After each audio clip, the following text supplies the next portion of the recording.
Elais yearned for applause, craved the roar of the crowd. He practiced his violin, each note a prayer for recognition.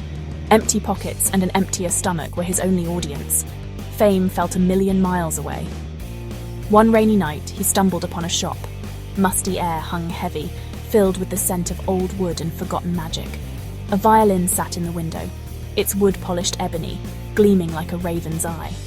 Drawn to its beauty, Elais stepped inside.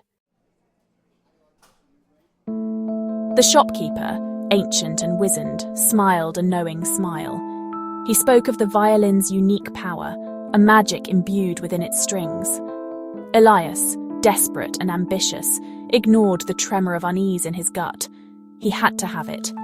The violin was lighter than he expected.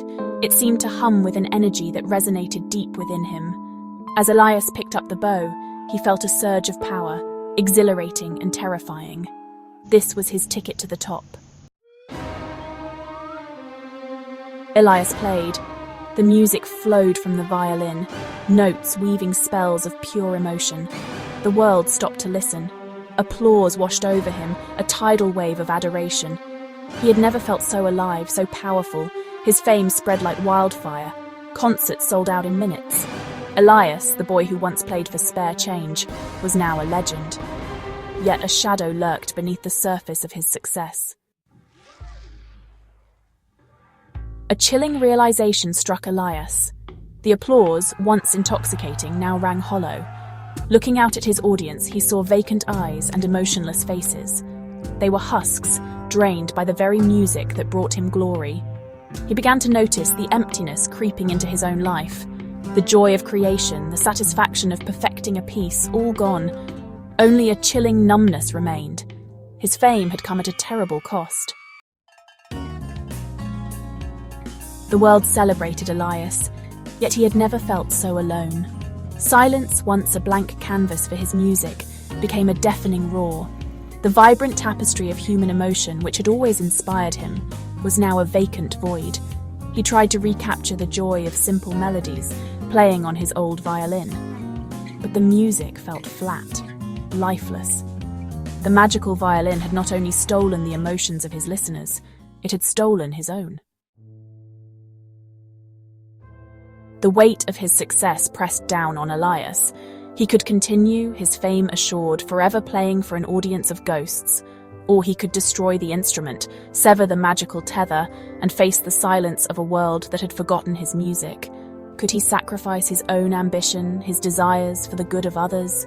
Was any amount of fame, of personal glory, worth the price of human connection? The melody of morality played in his soul, a haunting counterpoint to the violin's seductive song. With trembling hands, Elais lifted the violin one last time.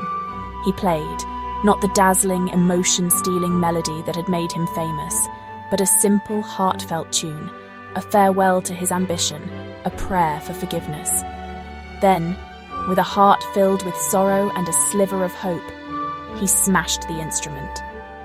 The magic dissipated in a shower of sparks and splintered wood. The silence that followed was deafening, yet it was a silence filled with possibility. The world moved on. The name Elais, once spoken with reverence, became a whisper, a forgotten legend. Elais returned to the shadows, playing his old violin on street corners, his music no longer magical but filled with raw, human emotion. The applause was sparse, the money even scarcer, but as he played, he saw something in the eyes of his listeners he had not seen in years. Genuine emotion. Their joy, their sorrow, it resonated with his own heart, creating a symphony more profound than any spell. Elais had learned a painful lesson, a truth whispered on the wind. True art does not steal emotions, it evokes them. It does not seek to control, but to connect. His journey had taken him from the dizzying heights of fame to the depths of despair, and finally to a place of quiet understanding. The price of fame had been high, but in losing everything, he had found his voice, his purpose.